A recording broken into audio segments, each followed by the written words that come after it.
Hoje, a gente vai mergulhar nas ideias de um dos psicólogos mais influentes do século XX.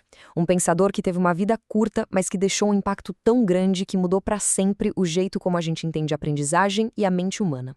Lev Vygotsky. Para se ter uma ideia, o filósofo Stephen Toulmin deu a ele o apelido de o Mozart da psicologia. Um baita apelido, né? Foi um jeito de descrever a genialidade precoce dele e como suas ideias, sabe, tipo uma sinfonia, conectaram desenvolvimento, cultura e educação de uma forma completamente nova. Mas, e aqui vem a parte trágica, Vygotsky morreu muito jovem, com só 37 anos, de tuberculose. Em pouco mais de uma década de trabalho frenético, ele produziu uma obra que, olha, continua nos influenciando até hoje. Uma vida curta, mas um legado gigante.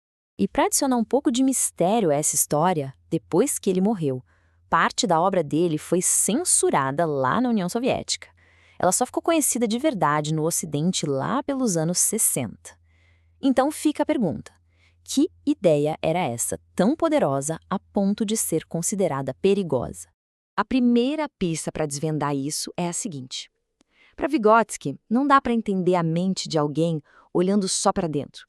A gente precisa olhar para fora, para o mundo social que está em volta. E essa frase aqui é o pulo do gato do pensamento dele. Ao contrário do que a gente costuma pensar, a gente não nasce como um indivíduo que depois vira um ser social.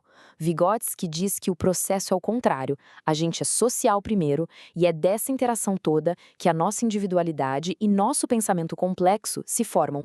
Tá, mas como essa interação acontece? Vygotsky explica que a gente usa mediadores. Pense assim. De um lado tem as ferramentas físicas, tipo um martelo, que a gente usa para mudar o mundo lá fora. Do outro, tem as ferramentas psicológicas, os signos, como a linguagem, por exemplo, que a gente usa para reorganizar nosso mundo interno, a nossa própria mente. Isso leva a gente para um processo fundamental que ele chamou de internalização.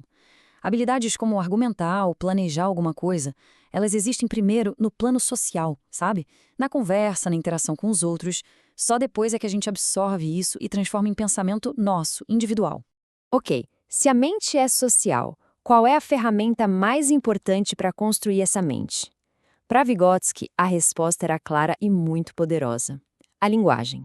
A jornada da fala é sensacional. Primeiro ela é social, para a gente se comunicar.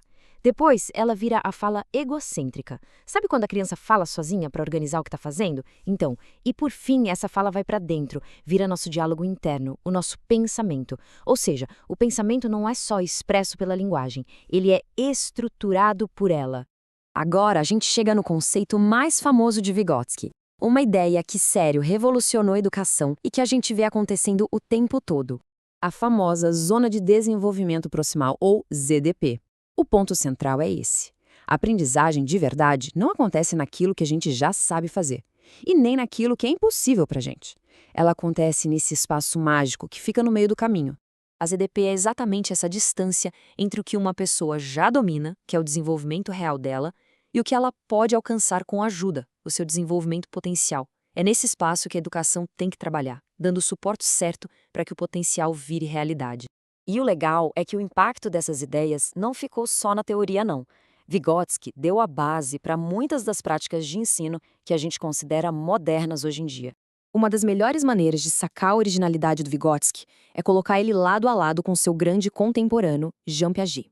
Os dois eram gigantes da psicologia, mas eles viam o desenvolvimento de jeitos completamente diferentes. As diferenças são gritantes. Para Piaget, o desenvolvimento biológico vinha primeiro, e a aprendizagem corria atrás.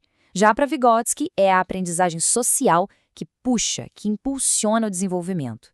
Enquanto Piaget via a linguagem como um reflexo do pensamento, Vygotsky via como a própria estrutura do pensamento. Para ele, a interação social não era um detalhe, era o centro de tudo. E isso a gente vê na prática, na sala de aula. A ideia de que alunos aprendem melhor em grupo, o conceito de andaime, que é quando o professor dá um suporte, vai tirando aos poucos, a crença de que o potencial de alguém não é uma coisa fixa, tudo isso vem direto de Vygotsky. Então, para a gente resolver aquele mistério do começo, a ideia revolucionária de Vygotsky era essa síntese poderosa. Nossa mente não é uma ilha. Ela nasce da sociedade, é moldada pela linguagem que a gente compartilha e cresce através da aprendizagem com os outros. No final das contas, a mensagem mais profunda dele pode ser resumida nessa frase, que é tão simples e tão bonita. É um lembrete de conhecimento, é uma construção coletiva, um ato que é, na sua essência, humano e social. E isso deixa a gente com uma reflexão final.